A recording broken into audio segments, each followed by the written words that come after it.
track record with EVTV. This is Padre Consiglio El Brain Noto. Hey, good afternoon. And we have our, is he an intern or just a hangers-on? Or He's a young Matt Hauber's coming up. Next week we'll tell you what he is. And now he does most of the work, which we like pretty well. Good for Matt. It's Friday, Braden. It is. What are we bringing? Well, we've got all kinds of good stuff going on this week. A little news we heard from our friends in China. China. Yeah, today. They shut down the city. They shut Beijing down or Shanghai. Beijing shut down. They all went home. They all went home. They canceled all the sporting events, and all the little children had to go home. I guess the coal-fired plants were so out of control that the pollution was so bad that they just decided to cancel Chinese life today. You're kidding me. Huh. And also, kind of an interesting little tidbit, they were saying that in addition to that, they're adding 1,200 gasoline-powered cars per day to the city. So I don't think it's going to get any better soon. It's interesting. Yeah, I think China has a greater sense of urgency than we do. I watched a documentary about the end of suburbia. Basically, and I talked about this years ago, this concept of zoning where you have everything in separate areas instead of mixed use is going to come back to haunt us. And with the concept of the peak oil kind of I did watch growing. that show a while back, but yeah, I remember that. Yeah, it's kind of interesting. But China isn't to the suburbia part, and they're already... No. So they're bringing in 1,200 cars a day, and today they just had to shut down the power plants so they could breathe. They exactly sent everybody home and declared the day over. It's amazing. Yes. Well, they're doing something about it. My favorite battery source, of course, is increasingly China Aviation lithium battery. I like those. They've got some new stuff coming. I don't know a whole lot about it yet, but they had this was Sky Energy, and they got a $570 million investment from the China Missile Aviation Academy, and that's how they got to be the China Aviation Lithium Battery Company. So they're putting our batteries in missiles? Well, who are they aiming them at? They're basically their Department of Defense is funding battery manufacturing. Okay. They don't care about tax credits for R&D. They're like, we're going to make batteries. They're making batteries. All right. Meanwhile, the U.S. guys are still hopelessly lost, dazed, and confused. Chevy Volt was named Motor Trend Car of the Year. There aren't any yet. There aren't a single one. But they've already named it Car of the Year, even though for this year it's not actually going to be there.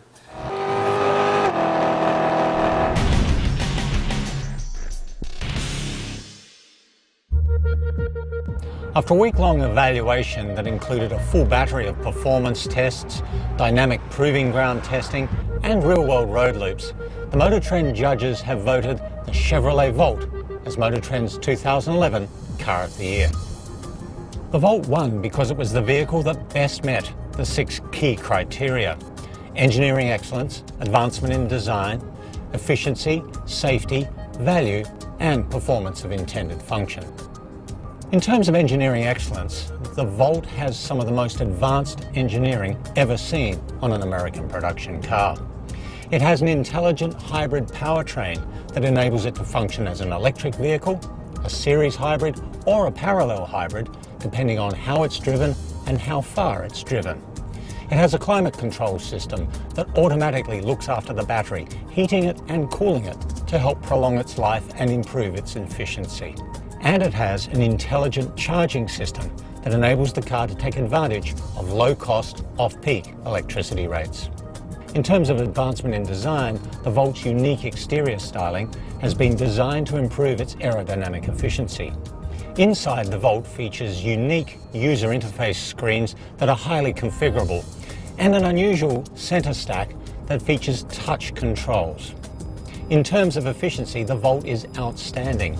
It delivers a reliable 35 to 40 miles on pure electric vehicle mode.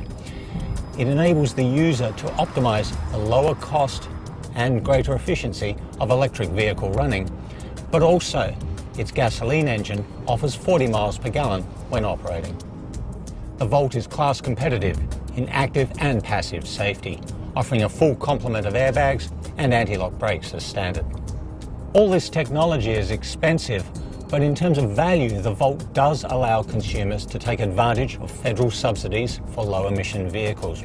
Also, when used in electric mode, it benefits from the lower unit cost of electrical energy when compared with gasoline.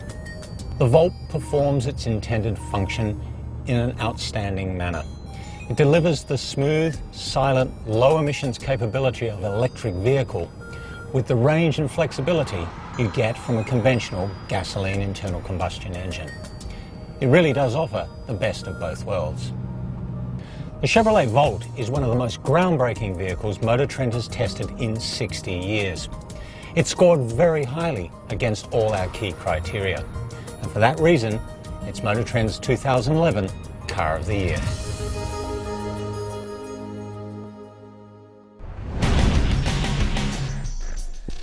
No. And Nissan, what have I said was the cure for a bad press release, Matt? A fresh one, a new A one. new press release. New A sea press of release. press release. This just Hot off in. the wire. Hot off the ticker. Dealer demos have been pushed out till April. Oh. You're not actually going to, but they are going to have more rides. They're taking Nissans around so people can drive them. Yeah, a friend of mine actually They're got just to ride not one. actually going to produce it. They're just producing rides. We've had quite a week. We got a couple of things laying around. One of them we filmed last week. Matt, that was your infamous test drive in the Spyder. It was great. And what did we learn? Well, the speedo cable's noisy. The speedo cable very was noisy. You can hear a little bit of brakes. But, you guys did a little work on the brakes. Yeah, this we week. bled the brakes, and honestly, Brian and I bled those, and it has made a substantial difference. Yeah, it And did they're make a not difference. they're not doing that little HAL thing as much. We may need to go take it do out. this test again. What did we learn about the batteries when we got them down there? Well, I had to drive it some more when I got back. Mm-hmm. I know that. The first 10 cells. Mm-hmm. That's right. That's right. Let's take a look at that segment. Okay. All righty. I'm here with the 550 Spyder and Matt Hauber, who's come to help us with the Escalade project. I've been talking to Matt. It turns out San Diego is not really an enclave of electric cars, a couple lead acid cars. I've seen one lithium conversion, out of all the Earth Day fairs and the electric car fairs I've been to over there. So I kind of have to remind myself that a lot of this is in my head, but you hadn't really driven a lithium-powered electric car. No, I hadn't. And we've been playing with the Vantage van, and that's nice. It's 25 miles an hour. We've got Dwayne's Spyder 550, and I want to do some range testing on it. We got some interesting things with it that I want to address. One of them is the accelerator just doesn't feel right. No, and before you'd even mention anything, after you drove it and told me to take it out and drive it, that was probably the first thing I said. Was it kind of feels like it's not going to return. Right. You keep your fingers on the ignition almost. You're just a little hesitant about it. A little scary. I think we're dragging some brakes. Yeah, I think you're right. This car is 300 pounds lighter than the Speedster. We weighed the car. It's 1,890 pounds, 44% front, 56% rear. It's got the same drive system as Speedster does, and the same battery pack. It should be 15% better range. It's not really. No. And I'm getting some noises from the brakes, and they feel a little spongy. They do. Yeah, So towards the we end, need to yeah. take a look at the brakes and bleed them first, and then take a look at the operation. We're getting some noise. I'm not sure we're not dragging a brake. That would account for not having the greater range that I would expect. But we did do a range test, and It was a blast. It was great. I actually told Matt, I'm going to let you drive the car. We're going to go get some chicken. He didn't know it was in Perryville. And I didn't know it was a KFC either. I 50 miles away. I thought he was talking some special chicken place. It was just a KFC up in Perryville. Just a KFC in Stop Perryville. and do when I do range tests. So I drove the original Speedster, and he drove this one. I have to tell you, we did not get the range I'm accustomed to. And it was not that the batteries wouldn't put them out. It took more amp hours than I'm accustomed to, and I don't know why. It is a cooler temperature. But we went to Perryville and back, 157 kilometers round trip. This one used 176 amp hours on that trip. The Speedster took 195. How'd you do that? Don't you have 90 amp, 2 strings of 90s in there? You know, that's a very astute question. I'm glad you seized on that. They are 90 amp hour cells, but of course I have 2 strings. So when you add that up, that's 195 amp hours, right? But depends on the way you do your calculations, I guess. Actually, it's 180. Yeah. I've got a car with 8,000 kilometers on it, 2-year-old batteries. They're Thunder Sky 90s and separate strings that 2 years after putting them in, we took 195 amp hours out of the cells. They're 180 amp hour cells. And actually rolled the car to a stop. Now, if I top balance those cells and do that, I can demonstrate this 100% of the time. Total failure can't be retrieved of 1 or more cells. This one hasn't been top balanced. We rolled it to a stop. It would not. In fact, I had to stop and rest it 3 or 4 times to get it to the parking lot of our new facility at 601 Morgan. We had to hand push the car in the door. And I found 6 cells with less than a half a volt on them. We put it on a slow charge overnight. They all came back up. The car's driving marvelously. I drove it today, and it's great. This car, China Aviation Lithium Battery Company cells, like our Speedster Part D. I was very curious to see how it came out because Dwayne never top balanced, never bottom balanced, and living BMS free 1 day at a time. Correct. So we actually took a measurement of all the cells. He actually drove it another couple laps past the 157 kilometers. To get it down to the bottom there. Yeah. And we read every cell in the car because they're so easy to get to. Oh, great. This is a great layout for an electric car. And I'm going to put that up on screen so you can see what the numbers are. All of them well below 3 volts. You're on the vertical, very vertical face of the discharge curve. 100% discharge, essentially. We took 183 amp hours out. I was trying to remember what 183. 183 out of 180 amp hour pack. They're all clear, about 2.75 volts. We noticed 10 unique cells right up in the front, 1 through 10. They were all right, nice together, too. Yeah, and they were about 2/10 down from the other ones. And I was trying to figure this out, and I said, well, you know, they're up front, they're getting more cooling, maybe that's something to do with it, but... Well, then I brought up the question, what about the cabling? Right, you know, maybe, maybe you know, the cable. part of the the pack is, and then you have the big long cable to continue over Problem here. is there were 12 cells up front, that's and it was true. just the first 10. And then I remembered we'd actually advised Dwayne to hook the Xantrex up to 10 cells and found out ourselves on the Mini Cooper that we wound up with diminished capacity in 10 of the cells, and they were going out of balance because we were sucking it out of them, low level, but 24/7, 7 days a week. And in a couple of months, they were starting to get to be a difference. Dwayne since put in a voltage divider and is using the whole pack, but those 10 cells were still a little low, so we gave him about 5 minutes, 15 amps or something, and that brought them right back in line with the other ones. Kind of a bottom balancing operation, although nothing like we did on the Vantage van. Thank God. And so that's where we're at again, guys. We're learning a whole lot more about this. We've got the link volt burning up with the battery management system.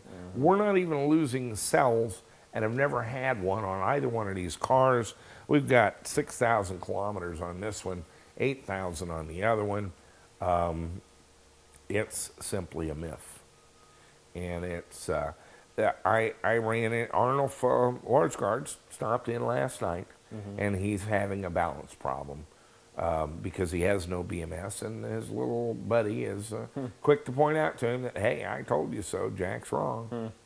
Guess what? Xantrax on 10 cells. He is having a balance problem. Has nothing to do with lack of BMS. It's the instrumentation again.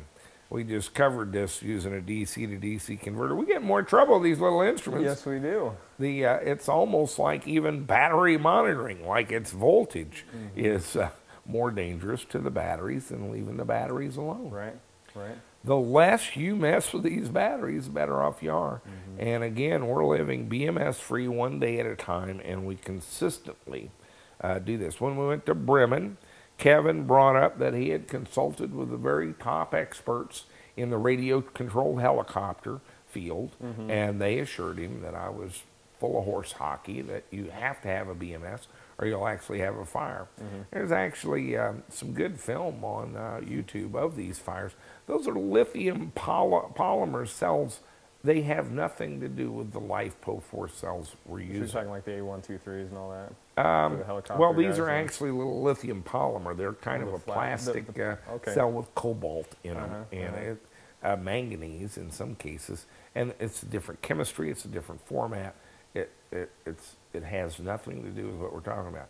Now, understand, all cells are not created equal. We're talking about Thunder Sky, Headway probably, and China Aviation lithium battery prismatic cells, or in the case of Headway, the cylindricals. That says nothing about A123s. I have experimented with them, not enough to know whether you need a BMS or not. I haven't done anything with the little Panasonics or the small, flashlight type batteries. I cannot address those. Because they do need something. We just I don't know. I can't get a 16-pack A123s to act as an auxiliary battery without causing a fire. And so maybe it needs BMS, maybe it needs just prayers. I don't know. But I don't even want to use, I don't want the cells in the garage. We've moved them down to the other facility. I don't even want to store them. Right. They're of that nature. So we're talking about a couple of brands of very specific lithium iron phosphate cells. But our experience conclusively, repeatedly, and in the face of disasters all around us from the battery management systems is we're not having any problem with these batteries. We undercharge them slightly. What's the point in getting another 2 amp hours out of the cells? And I would say we try not to over discharge them, except that's what we did on purpose this week, and we got away with it because they're fine. Matt, tell me about the drive. Oh, I really liked it. Very nice drive. I'm constantly analyzing things when I'm driving it, and then I just kind of got to a point where I'm just like, relax and enjoy this drive, and it was beautiful. He was checking voltages, I'm trying to, his RPM, his controller temperatures. Beautiful November day, and here Sunday afternoon, and so my arm goes up on the end of the door. Got my arm. There's nobody sitting in the passenger seat, but if she was, I got my arm around her, and I'm chilling, and we're driving and having a good time. You're doing the Spyder thing down US 61. Winding, very nice shape right now. Yes, highway. They've done some work on it. Really smooth road. Winding, blacktop, hilly, lots of trees, autumn color. But you hadn't really driven an electric car per se. I mean, a full-size car with lithium batteries that wasn't overweight and ugly and stupid. No, I sure didn't. And to actually put 100 miles all in one shot. Moving. We weren't, we No, weren't putzing around. 55, we were doing all 65. right, and no, it was amazing. Oh, it wasn't a road race, but 55 to 65, I'd say most of the time. You feel like you're going a little faster in these things. Well, Yeah, you do. I mean, the they're wind's little blowing sports through your cars. hair, and it's you're sitting a couple inches off the ground, and all right. yeah, Right. it felt good though. So that's kind of the thing. It's actually with these kind of cells. I mean, my butt was tired getting out of the car. I mean, yeah. that's enough driving for me. 100 miles at 55, 65 is hour and 40 or 50 minutes. Yeah. I'm worn out. It's as far as I want to go anyway. The test drive starts to get to be arduous, even in pleasant weather with a beautiful sports car, very responsive on some very nice roads. It's just, you can do this with a car now.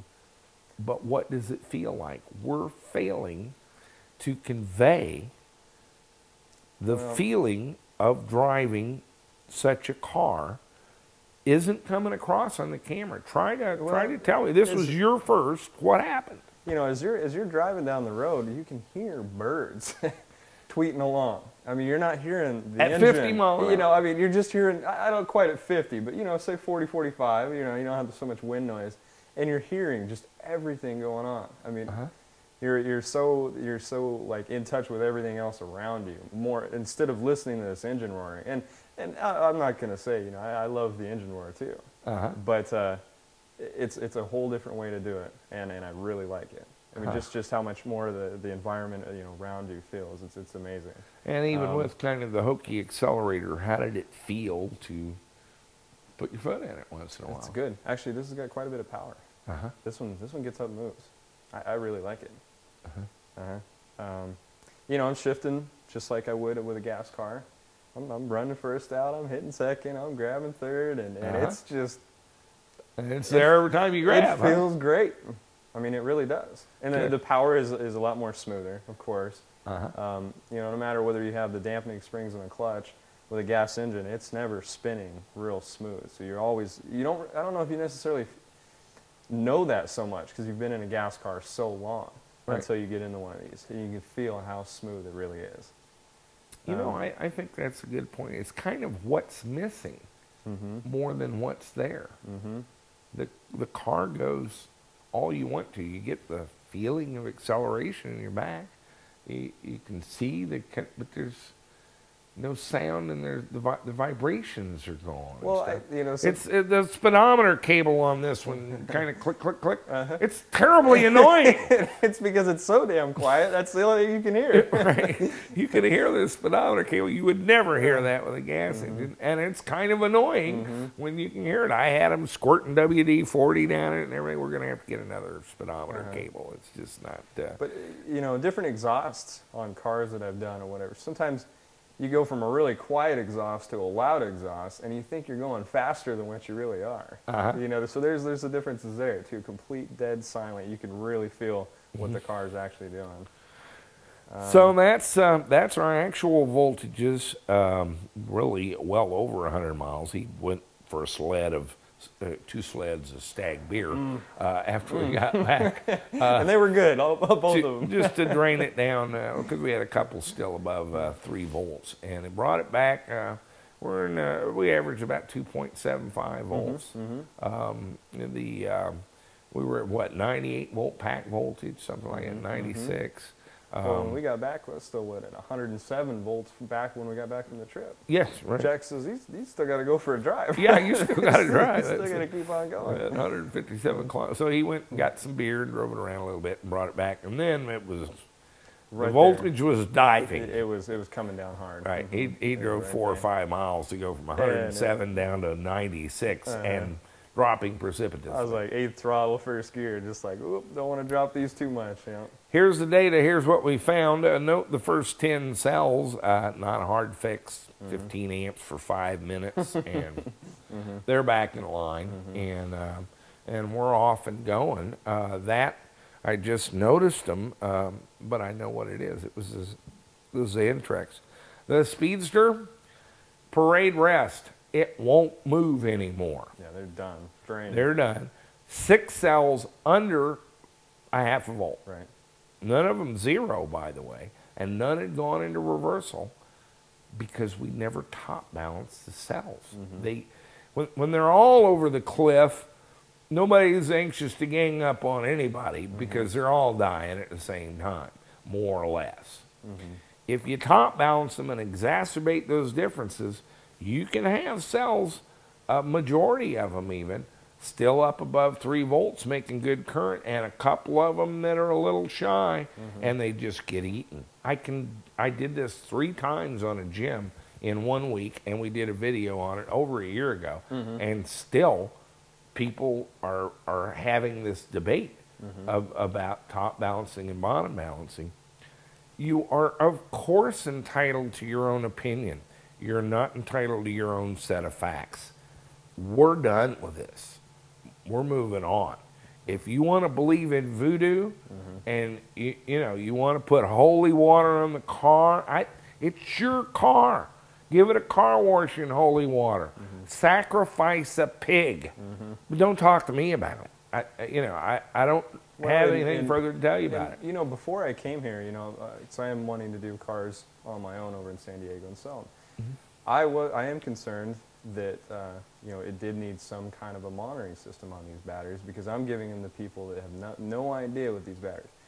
And so I was still needing some proof. Even after how many videos I watched, I still needed to almost have my hands physically touching and seeing how this all works. And after the van, especially the van, it took 3 days of good solid work of just draining and trickle charging a little bit, back and forth, back and forth.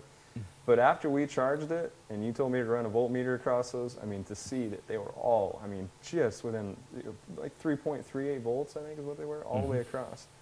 To see that made me feel 20 times more comfortable. To see you're driving your Speedster now, I feel 20 times more comfortable. You're right. I should be more sympathetic. It is a huge expense. It seems like you ought to do something to protect it. Well, and that's a lot of there's so many people saying you need to.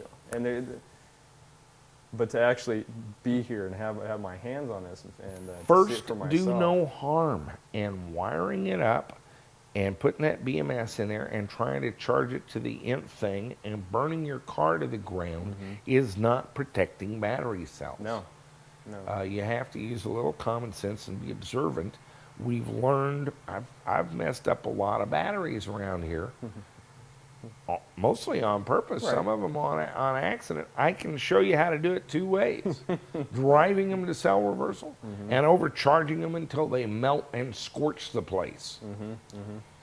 And the battery management systems are more dangerous than the batteries are. You need a good charger. You need to undercharge it a little bit. And yes, you need a strategy to monitor the energy drain on the pack, not just by voltage. Although you're seeing, you can tell by voltage. You can. It's pretty tough, though. It's no change and then a big change at the end. Oh, it's dramatic. Like with the van, we want to be stopped at 181. About 184, if I'm coming back from the gym, that's about all I got. And I'm at 181. So. It's a little tricky by voltage. Amp hours is the best. I like the concept of simply comparing one half of the pack to the other in case of a catastrophic failure, a terminal failure, a wiring failure, something like that. So you have some indication. But first, do no harm. Don't wire up a bunch of garbage to your batteries, and certainly don't turn that over to a good charger or bad, expecting it to control the charger and not burn up your car. Because if you overcharge them unattended, you have a fire. That's what you have. And most of the chargers, I've been playing with a new one, but the Elcons, inexpensive chargers, are pretty good at hitting the exact number, and reliably so. Problem is, you can't change the number. The Bruces are outstanding, but they're a long way down the line if you need to get one repaired. A little bit of an adventure to learn to program them, and but you can change it. the problem is you only need to change it when you change your battery pack to something different. If you just know what your battery pack is going to be and know what the voltage is, the Elcons work fine. But if you change something, you have no options. You get another charger. So we're in charger hell right now. We need some charger solutions. We're working with a company on one. It's got some software problems. It's still kind of a prototype. We'll keep you posted on that. But the charger is a trick. Well, and, you know, like we were talking the other day, I asked you what happens if these cars are charging and you lose a cell. And you know, and you told me, well, what would happen if you did lose one cell? It's only going to overcharge the other ones. We always charge to such a lower limit anyway. We're probably only going to charge them to what they would be max anyhow by losing a cell. And if you have a cell or two extra, which is what we're trying to push, and you're even better. You're no problem. You can lose 2 or 3 cells and still be under that voltage to be safe for the rest of the batteries. And then you were also explaining that you're most likely going to kill a battery on the downside when you're pulling 200 and 300 amps instead of just pushing 15, 20 amps. That's where cell reversal comes in. I haven't really had a lot of problems with heat or fire in that situation, but overcharging, you do some. And the wiring for the BMS gets you into trouble. You wind up shorting a couple of cells with wiring that's there to protect them, and that's what gets people over and over again. And it's very difficult. You can pay attention to it. You can be very careful. You can fuse things. You can use light wires. It leads to fires. It complicates your car badly, and after you have this big wire bundle, you take off down the road rattling it all and shaking it around. And it's not going to stay put. I don't care how many spot ties you put on it. It's just not going to stay put. And so we've learned these lessons the hard way. We're not making this up. We're not trying to kill BMS vendors. It's simply what it is. It is what it is. You're just trying to share with everybody what's working for you. I love meters. I love dials. I'd love to have a 7-inch screen showing each little internal resistance, the voltage, the current of every cell. No, wait. I'd like to have it for every foil in every cell. I don't want to burn my car down to get that information. And what do I really need driving it? And so, so that's kind of the ongoing experiment. But the conclusion, there's not a whole lot left to test. It's so far there isn't a BMS out there that'll help you. I haven't seen anything that isn't more dangerous than simply driving the batteries. And we keep driving and not having problems with them. And you've been open-minded to any BMS that's sure, coming out. We've looked at a bunch of them. We bought a bunch of them. At this point, no BMS that actually top balances the cells is welcome in the garage. If that's the theory, we ain't doing that. That's just not going to happen. I can't afford the cells. I know what happens then. You lose them. Monitoring information. Show me something innovative that doesn't have wires going all through the car and a potential of burning it to the ground, and I'm happy to look. And that's pretty much where we're at. So that's kind of the news, is further confirmation 2 ways. We actually killed the Speedster. And it didn't die. It would refuse to die. It will not die. It will not die. And then this one, first checks, I think we can get some more rain. I think we've got some brake issues we need to look at. And but not a whole lot. You'd be surprised, though, sometimes little things like that can really get we were talking about a little bit of the alignment on this one as well. Yeah, it's a little splayed out in the front. You can kind of look at the front of the tires right now, and they're sticking out a little ways. So you've got 0 We'll on the other bleed the brakes, check them for dragging pads, which on the disc brakes, they kind of drag always anyway. just a little bit. But yeah. if it's just a little too much, it's you can and do the alignment and recheck the range that way. But I'm delighted with the behavior of this pack, both at the top and the bottom. Again, we trimmed up those 10. Yep. And that's there was one back here that was a 10th down, and we gave it 12 seconds of 10 amps or something. Well, and I could tell to by do. the confidence that you have in these cells, even in the high powers, just you were comfortable enough with the chemical base of it. You know, I'm sitting here saying, well, don't we want to leave the covers off so we can keep checking the batteries? And, you know, put it together. Jack says, you know what? If you want to check them every morning, week, noon, you and just night. I go think right you ought to ahead. check them until you're satisfied. And I encourage you to do that in extremis until you really don't care anymore.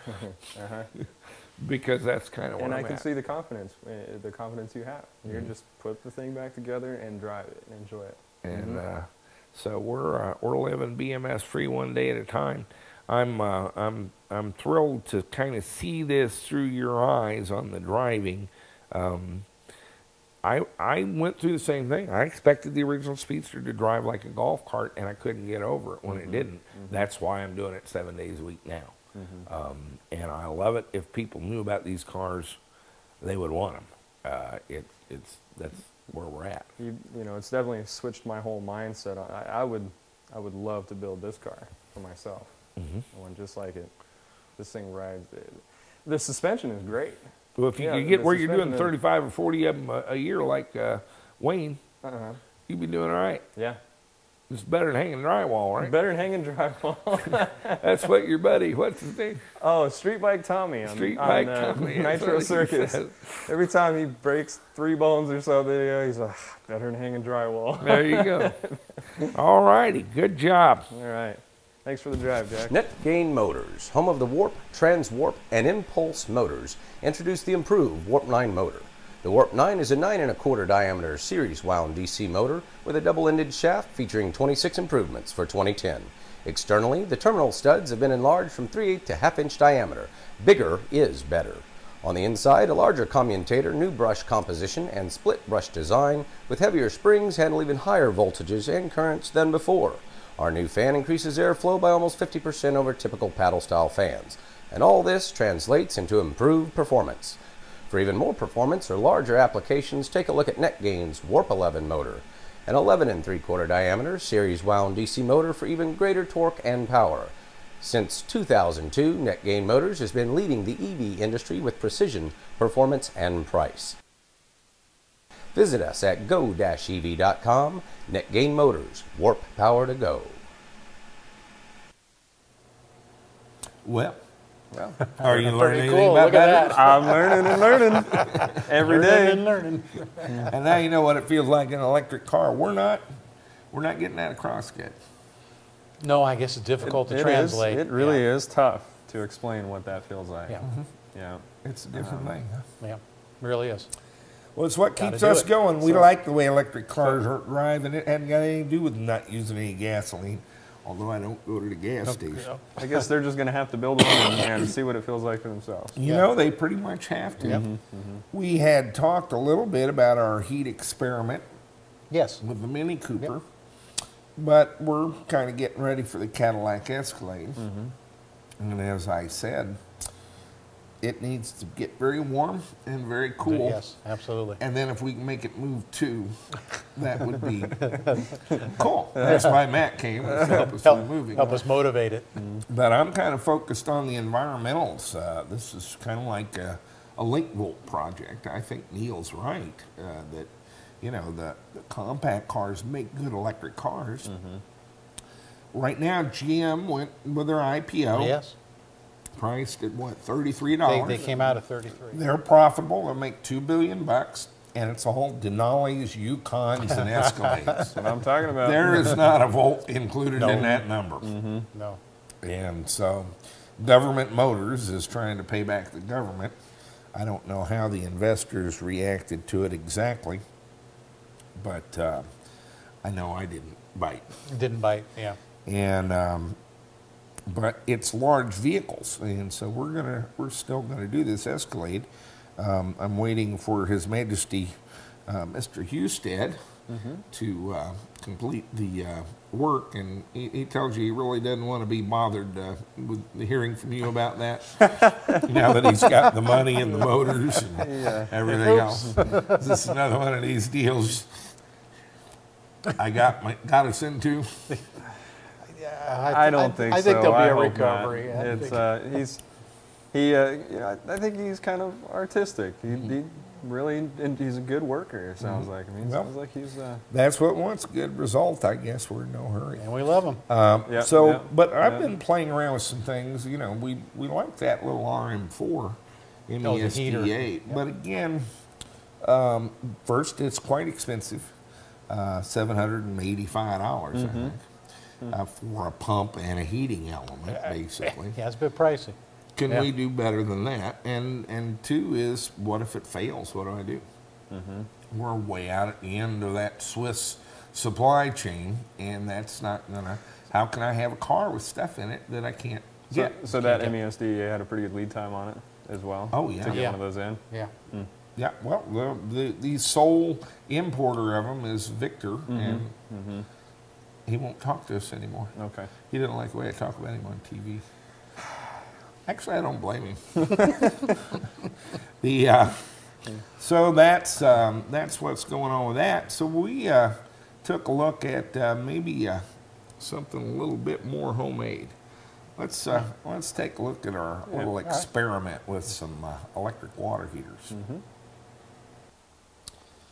Okay, Brain, we're going to show the biggest mess we've ever made, I think. The biggest? And it's decorated with leaves. We're having autumn here in Missouri, and I've got the doors open and the leaves are blowing in. But we've made quite a mess here to do 2 or 3 things at the same time. What do we want to talk about first? Well, I guess what we've got set up here. What do you think? How about the Prius pump? Okay, down here. This thing is amazing, mostly in that it doesn't make any noise. No, this thing's running right now, and it was surprised me when I touched it that it was still going. That our friend Simon Wilkinson tested it. Well, we're testing it here, Simon. We're using the same technique you are, because we don't have a plug to hook up to it, so we've got a couple of clips. And this thing's making no noise at all. No. But it is pumping water.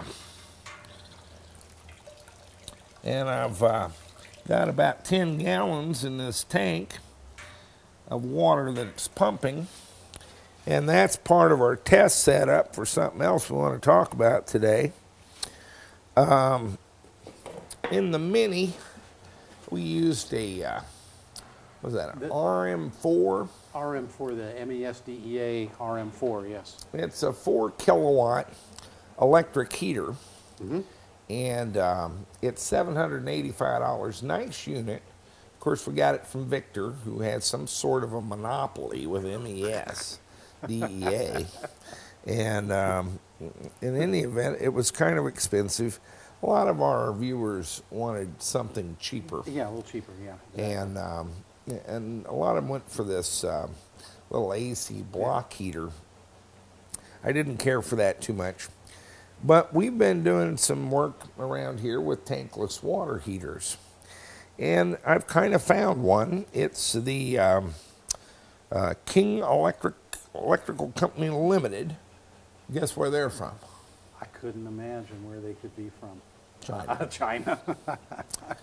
They're KS94 Instant Hot Electrical Water Heater. This is a little thing for under your counter. Of course, in Asia, they don't normally spend a lot of energy to keep 60 gallons of hot water hot. Keep it all in case you percolating. might come home and need some. That's right. And so in Japan, they had all these in the kitchen. You'd have one next to the sink, and you'd turn it on when you wanted hot water. Needed it. Okay. And this, they've come down in price. I got this on Amazon.com for $153.99 plus $8.99 shipping. And what caught my eye about it is it's AC 240 volt, 0 to 48.8 amp. Okay. 11.7 kilowatt heater. That's pretty good. Recall our RM4 was a 4 kilowatt heater. Yeah. And we're facing the Cadillac Escalade. And as I said, I want it to roll, but what we have to do is get the air conditioning and heat to work. Yeah, to get the environmentals going. Absolutely. And so we want to try something a little different here. This unit, if you look at it, is really quite simple. Here is a little heater tank. This is a little thermostatic switch, and this is a flow switch. And this heater will only work when you have water flowing through it when you turn it on, no matter what you put the thermostat to. And then you can turn the thermostat up and down, and that gives you the heat. And it's really a very simple device. And then it has 3 heating elements wired in at the top in a tank. And you hook in your cold water in here, and you take it out this little white hose. And it has a little hand spray, but you can hook it into your plumbing supply. And typically you would put this under your sink. They do caution you, it has to be vertical this way so that you get water in it. And so it fills the tank with water. Yeah. Fills the tank with water. Okay. But it's kind of an amazing thing. They rated it 11.7 kilowatts. When I look at the label on here, it says 9.9 kilowatts, 45 amp, AC 220 volts. So I guess 11.7 would be at 240 volts. Okay, all right. We need to make this work on DC voltage. That's true. Yeah. It's not too hard. The flow switch isn't going to do that, and the thermostat isn't going to do that. Ask me how I know. How do you know, Jack? I let the smoke out on both of them, and if through they the did hose. work, they don't work now. However, a resistive heating element really can't tell AC from DC. It's just a resistor. Just a resistor, yeah. An electrical heating element. And this one, we have 3 of them. And I wanted to see how much power we would actually make with it, and if indeed it could make hot water. Okay. So we've wired it up to the Speedster. Yeah, 120 volt pack. DC, yeah. Now on the Escalade, we're going to have a nominally a 160 volt battery pack. But I just wanted to see if it would make water hot and how much power it would consume in making it hot. So I've got a little temperature probe in our thing. Now this has got 10 gallons of water. Yep, got a couple ice buckets full. What would we normally use in our heating system? Quart? Quarts. 2 quarts? Yeah, quarts probably, yeah. Not much. So of glycol. Yeah. But this will give us an idea of how long it takes to heat 10 gallons of water and so forth. And so I've wired this up with this little switch. And we can turn this on. I've got the car on, and I'm at 119 volts right now and 0.35 amps. Then I turn the switch on, and I'm at 15.9 and 119 volts. Let's pull out the handy calculator. So we were already drawing about 0.3. 0.3, yeah.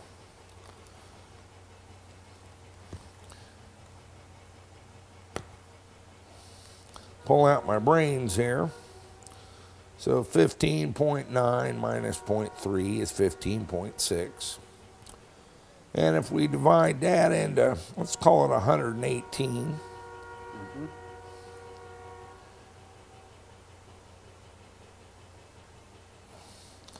I find out something kind of interesting. According to Ohm's law, if we have 118 volts and 15.6 amps, that's a resistance of about 7.5 ohms. All right. And that's kind of how you calculate that. Your power would be the 15.6 times the 118.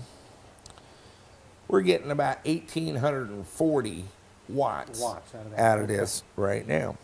And we're kind of getting out of it what we're putting into it. And that's a function of your voltage, of course.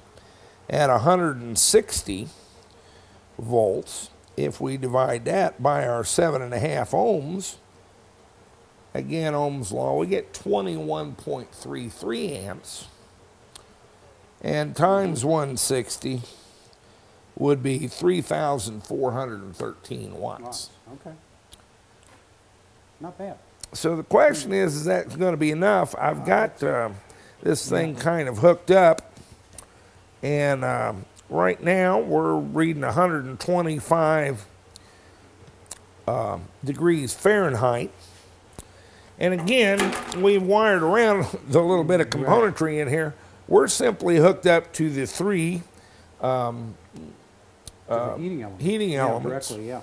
on one side. On the other side, they already had them bus barred together on one with positive and negative from our battery pack. And the polarity absolutely doesn't matter. It's just a heating resistor. Right. It doesn't care whether it's AC or DC. You're going to get a different power amount. Right. The AC 240 is really a RMS value is what a resistor would see. And so, but that's how they calculate the power. DC's a little bit different, and so we wind up with a little different power value, but the resistor can't tell one from the other. Difference, no. It's the three elements in parallel render 7.5 ohms of resistance, which is quite typical for even your home tank water heater will typically be an 8 ohm resistor. 8 ohm resistor, okay. And so this gives us a little heating element. Unfortunately, we would need some other components. Yeah, because all we're going to have is the tank heater. Obviously, you need a pump. That Toyota Prius pump at $100.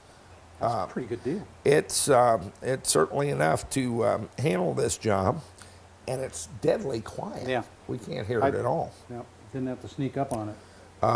We're at 127 degrees Fahrenheit. And so that gives you a pump. You'll need a contactor to apply the pack voltage to your water heater.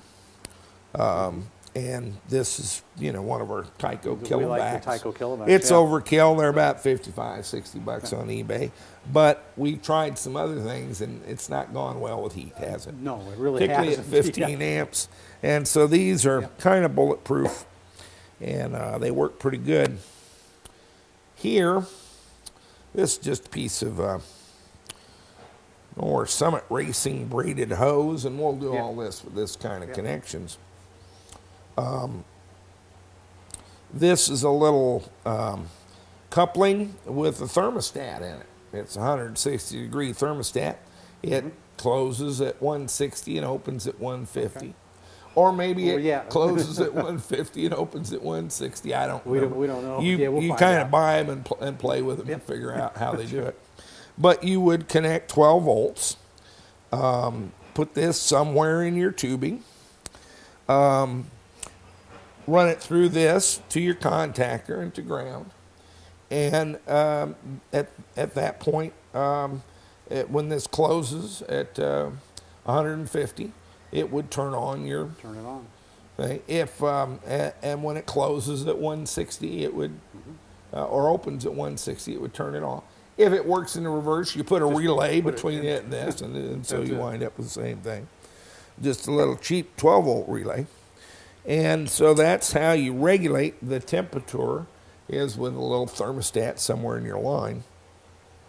Again, you'd want your pump probably below your heater, certainly below your heat exchanger, and you have to have a way to store water for expansion and to add. And they get it in there, because there's no screw top on this like on the RM4. And this is just a Summit Racing tank. Yeah. It has a little radiator top, a little fill bottle, a little overflow, and you hook that in there, sort of in parallel with your system somewhere where you can put fluid in here and it'll go in there. The pump will not prime unless it's below all this. Below it, But once that's done, you're pretty much there. So you need a thermostat, a fill tank, a contactor, and the rest of it's hosing.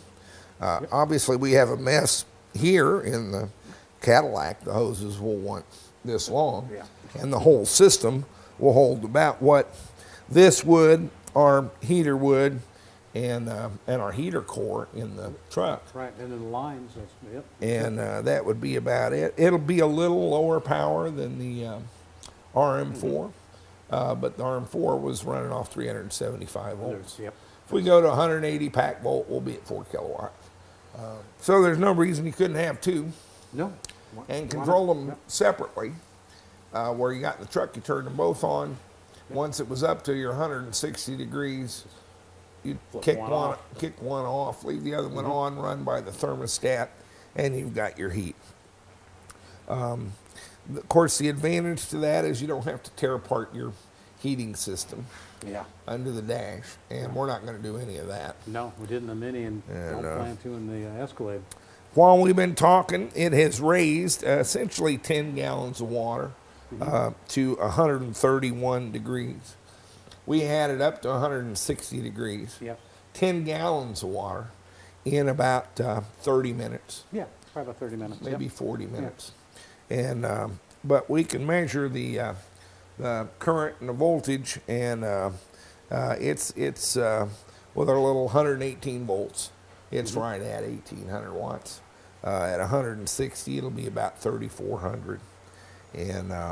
And frankly, it's putting out the heat. We're steaming now. We're up to 132 degrees Fahrenheit. I think this would work. It'd be a lot less expensive. Total component costs, this is about $80, 50, 130, 150 with your switch, 150 with your tank is 300, $100 with your pump would be 450.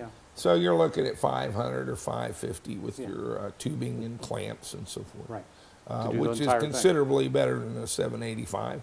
A little less elegant, but actually a little more flexible.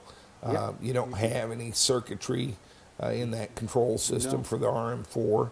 If it goes out, you're just out. The whole thing is out, exactly. And this is any of these little tankless water heaters could go right in place of that. Sure, absolutely. And so these are sort of generic components. You can get anywhere, you can work on them, and it's a considerably less expense. I think it'll be a good solution. We may go with two of the heaters because I'm seriously considering heating the batteries on the Escalade. Right. Now, I know we've said you don't really need to do that, but there is about a 15% decrease in efficiency on these cells at low temperatures. And it's going to be my all-weather ride for in the winter. That's right. It's going to be the winter car. We've also said that we don't get enough heat out of these controllers and motors to do anything environmentally. That's been the common wisdom. When we did the Mini, we got so much heat out of it that we had to go back and wire the fan back in on the radiator. We were running through the radiator because there's no way to have a front of a Mini without a radiator. No. If you take the radiator out, you don't have a car up there. It's all built around the radiator. It is. So we thought it was really funny to run our cooling system through this big radiator in the front of the car. Actually, it got hot. It was really hot, And we had to turn the fan on. So I know that's the common wisdom, but I no longer believe it. And we're going to have two Solidcon ones, potentially at 1,000 amps. I think they'll make some heat. I think they'll spit some heat out, So what I want to do is set up a system where we bypass the radiator in the winter and go through these heaters, through our heat exchanger, and we'll build a battery box in the back of the truck with a false bottom and copper tubing all underneath it, and run through that as a heat sink. Then through the Solitons, and back in, bypassing the radiator into here. In the summer, we'll throw that switch and not bypass the radiator. And we simply won't apply power to this. It'll still go through it. Just let it run through. And I think that would, it'll we're going to put some thermometers in a couple places on this too, Yeah, probably. see what it's doing. Just to see how all this works out, but it should be a very interesting thing. EVTV Electric Vehicle Systems presents the Soliton 1 controller. 1,000 amps of continuous power at up to 340 volts. Enough power to drive your dream car while automatically protecting your precious battery pack. Built-in contactors and pre-charge circuit reduces parts count. Each Soliton 1 controller undergoes rigorous dynamometer qualification. An easy-to-use web interface configuration with real-time data logger through an Ethernet connection. The only controller with programmable idle function ideal for automatic transmissions. Liquid cooling for high-power operation. EVTV Soliton 1. Very dangerous, very high voltage. Speaking of the Mini, it has sat so long it's covered with dust. It is. Cobwebs around the battery. Are we right ever now. going to get a car Cat going again? footprints. I'd like to. It's just been sitting on that rack. It's a garage queen right now. We need These to get guys it have rolling. done a great job of getting everything mounted.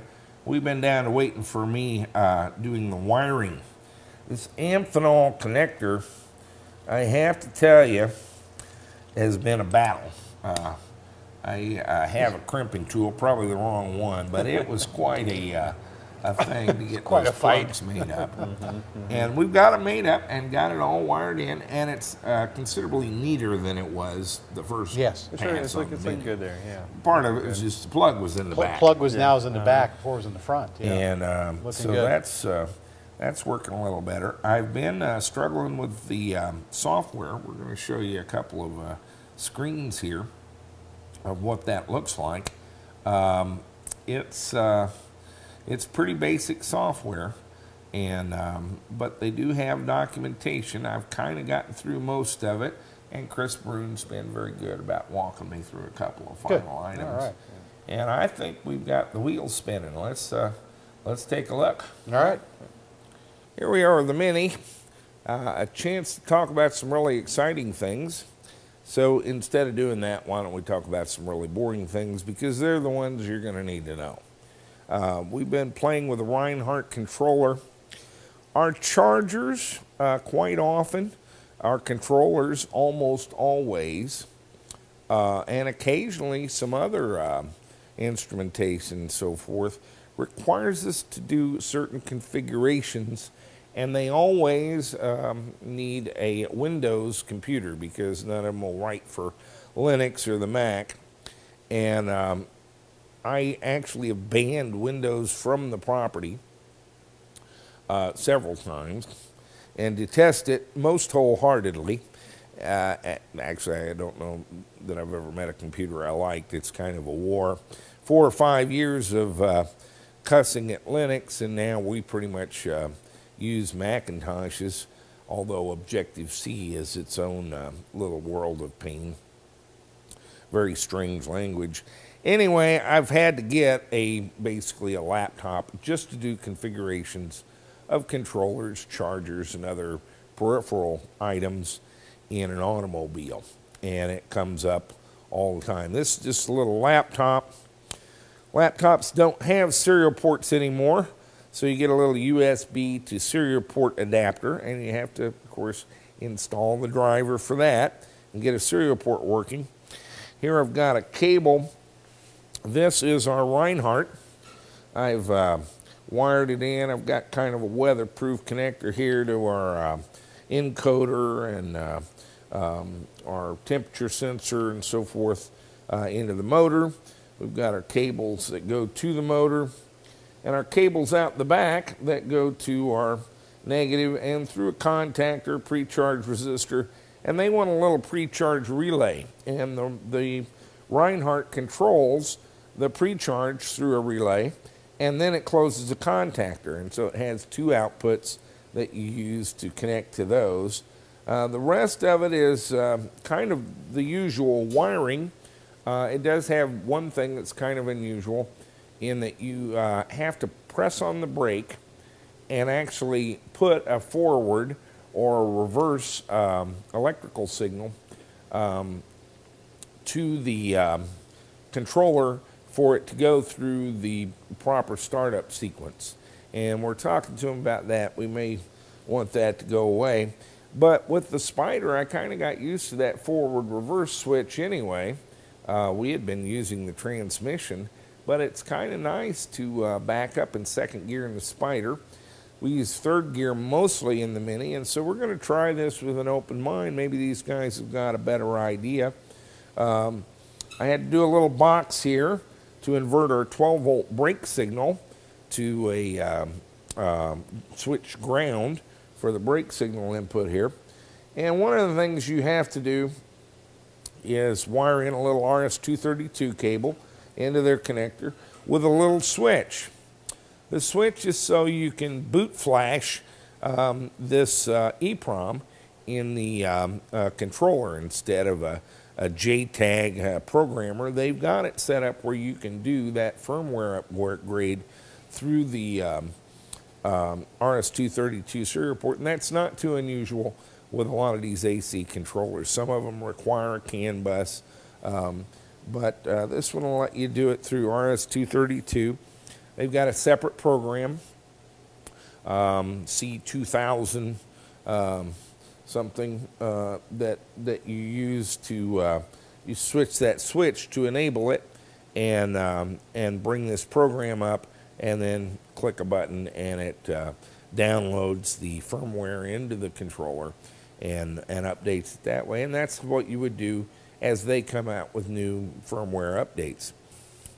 Once you get the firmware loaded, there is a GUI program called the RMS, Reinhart Motion Systems GUI, and it's kind of simple. It takes a little bit of getting used to because it doesn't have a lot of information with it, but it's very clean, and I'm getting where I kind of like it. It doesn't have a lot of clutter either. There's two basic panes. One is your memory view, and there's a series of variables you can put here, and you can actually observe them in real time while you're experimenting with the controller. The EEPROM view could be considered variables you set to modify the characteristics of the controller, and it'll list a bunch of them. They have fairly strange names, and you need the manual, of course, to determine which one is you know, your accelerator things, or your motor type, or your different aspects of the that you want to set up in the thing. And you can change them directly on the screen, and then you hit a button that lets you program the EEPROM, and then you reset the controller, and it should have those values. So those are like permanent values that you're putting in to configure it.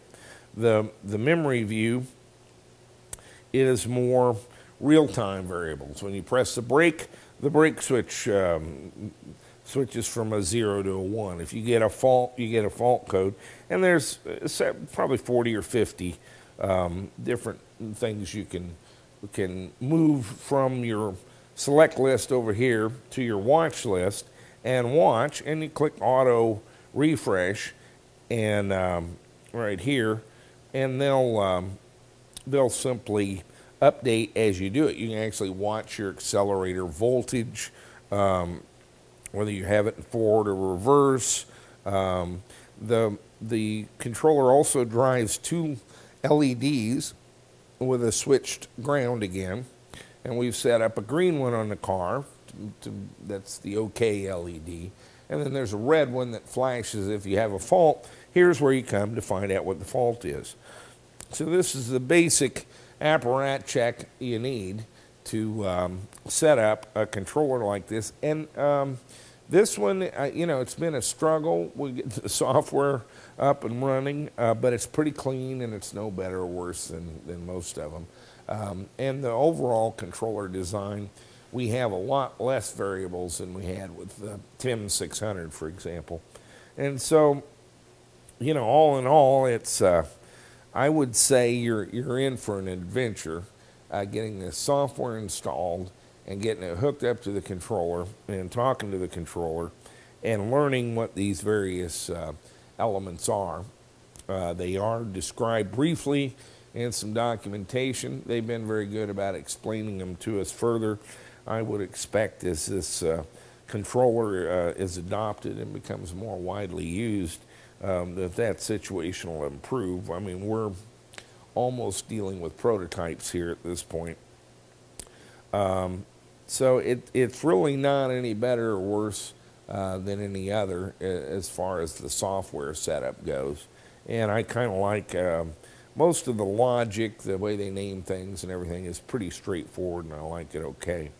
So we'll put some shots up showing this laptop screen for anybody that's interested. But it's a fairly Spartan display, but quite clean and ultimately quite usable. So that's what we've been doing today. And we're at the point now where we've got power applied and have it up. And we're going to have Matthew. Matt, let's put the brake on. And I can see that here. We've got a brake switch, 1. And now put it in forward electrically. And our forward switch comes on. He takes off the brake. Let's put it in 3rd gear. And give me a little pedal. Let's see if you can make the wheels spin. Yeah, baby. Look at that.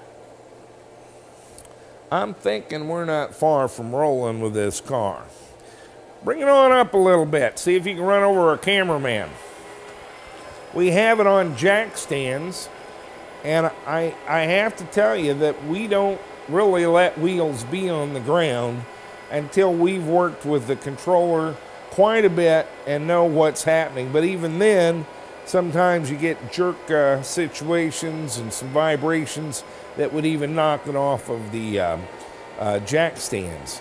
But we always do some basic testing in this way. All right, let's let it off, Matt. Put your foot on the brake and go electrically into reverse.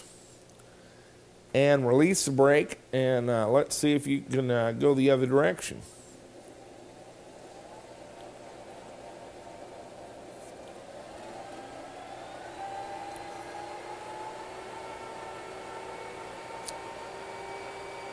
And give me about 2,000 RPM.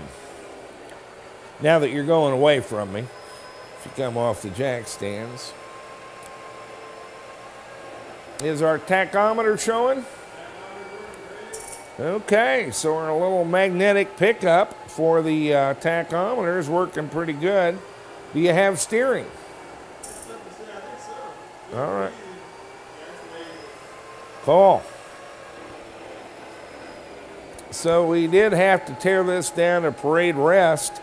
For a number of reasons. This all started with a tachometer deal, and I wanted a tachometer, but as the deeper we got into it, we kept finding pieces of the fittings that were damaged and things that were not as sturdy as they could have been. And young Hauber, with his MIG welder and his steel, has braced us up quite a bit. And I'll be fighting rust the rest of my life, but I think we're much more secure, and we have our first wheel turn today. So we'll be taking this out and doing some test drives. The process from there, don't think that you're done, and this is the nature of these controllers. It's not any particular controller. Larry Reinhart was saying that he heard from somebody, it's like, well, why didn't it just work when you take it out of the box? And I have to tell you, I have been somewhat frustrated with the connectors on this one and with the software, but ultimately we're getting there. It seems to work. But we'll spend the next month in and out of this garage with this little rig on and off, adjusting those accelerator parameters, the amount of regen, the amount of torque, to get just the right feel for the car, and it'll make a difference each time. And sometimes we'll go out and come back and we can't decide whether, you know, it was better before or better now. You go back and forth with it. And so often I would say it's not atypical to have 15 test drives and 15 adjustments just to get it roughly to where you want it to go with the car. That's not a disadvantage, that's an advantage. Each person has a little bit different view of what they think an electric car ought to feel like. If you find yourself somewhat disappointed with the feel of your electric car, I would urge you to revisit those configuration items, because often very small minor changes all of a sudden open up a big new area of performance where your entire system was hampered essentially by a software variable. This happened to me on the original Speedster, so I'm alerted to it, but I've helped 3 other people who had cars that drove very nicely but just didn't deliver the power they wanted. And in each case, that one is kind of, to my mind, a famous one.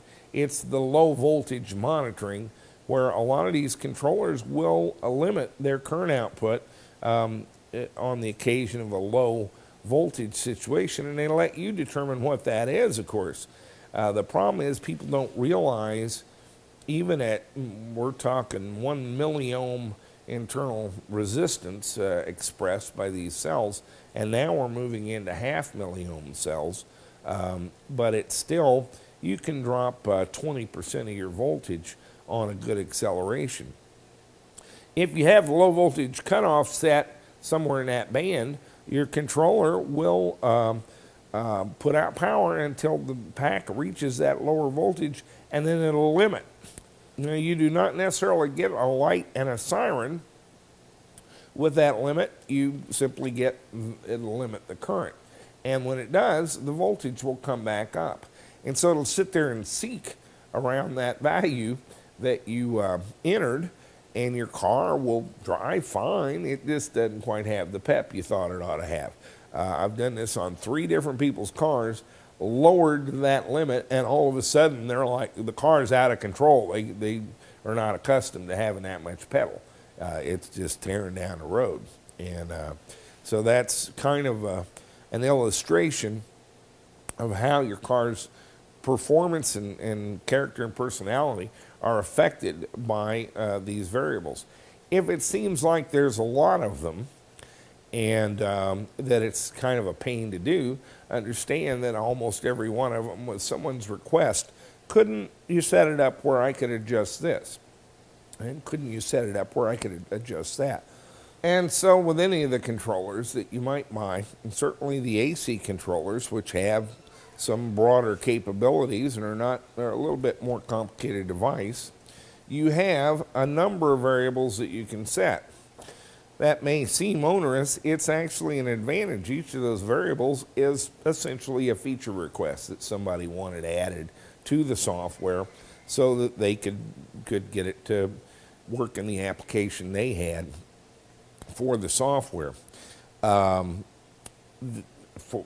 way of example, one of the criticisms I would have with the Reinhart controller right now is that it does not let me switch off the regenerative braking. I can reduce regen in the software to 0 and not have regenerative braking, but I like to have it but be able to switch it off with a hardware switch. They don't support that right now, but they do have a separate digital input. I've gone ahead and wired it to a switch, and we're begging manfully and tearfully that they might do a firmware version where if I apply a ground to that pin, that it will alter that variable to 0, and then if I remove that it'll put back the value that I had. And that may be a little bit of a challenge, but it's a feature request, and they've encountered a number of those and will in the future. And almost any of these controllers you get, that's what all those variables are for. It's usually a function of saving space, that they have little weird names, and you have to use the documentation and sometimes some experimentation to figure out exactly what they do. And typically 20% of them will be a very specific application that somebody had that you really just don't need to deal with. But that's what makes it a little bit of a challenge to program these, but it's also their advantage. They're flexible devices and can work in a number of kinds of applications.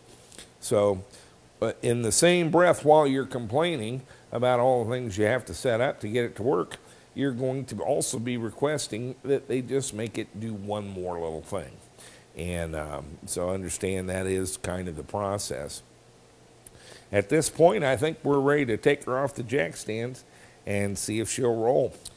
Hello, it's Jack Rickard with just a reminder about our $20,000 Build Your Dream EV Component Contest. One lucky viewer is going to be selected to receive a whole pile of electric vehicle components at no charge, and we're going to pay the shipping. We start with 50 China Aviation Lithium Battery Company 180 amp hour cells. That's enough batteries for a 30 kilowatt pack and a nominal 167 volt pack voltage. This is pretty much a 100-mile range and all the power you need to drive that car. Our first sponsor for the contest was NetGain Motors. I know many of you recognize the Warp 9 motor is probably the most popular choice among EV builders over the last decade, so you may know more about this motor than I do. But wait, this isn't the same motor. George Hamster's issued about 26 engineering change notices in the last 6 months on this motor, and the motor shipping now is a lot better than the motor you know and love. It has half-inch terminals now, an improved fan design that at some RPMs accounts for as much as 50% improved airflow through this motor, an advanced brush composite design with heavier springs that we happen to know will let this motor go as high as 192 volts. He's not on board with that, but we are. And so we think it'll do 192 volts, certainly less arcing and less wear at the traditional 170 volt limit, and all around a better motor than the one you know and love. This week, joining us is Evnetics out of St. Petersburg, Florida. These guys are the new kids on the block with a really nicely designed Soliton 1 controller that we're going to match with this motor. This controller will put out 1,000 amps continuous power. You see controllers listed, and commonly the amperage limits listed as well. Normally a peak value that is good for a couple of minutes. If you'll get on board with us on this liquid cooling and use the 2 built-in ports on the Evnetics Soliton 1, we're confident this one will do a continuous 1,000 amps of power. The contest has hit a nerve. We're receiving hundreds of entries every day, some of them with some really interesting descriptions of what you, our viewers, propose to do with this pile of components.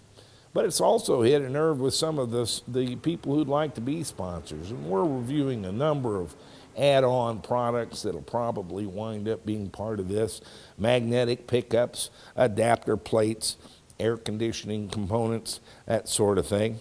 And we've already had one we've agreed on here. We're going to throw in a case of Stag beer to the lucky winner.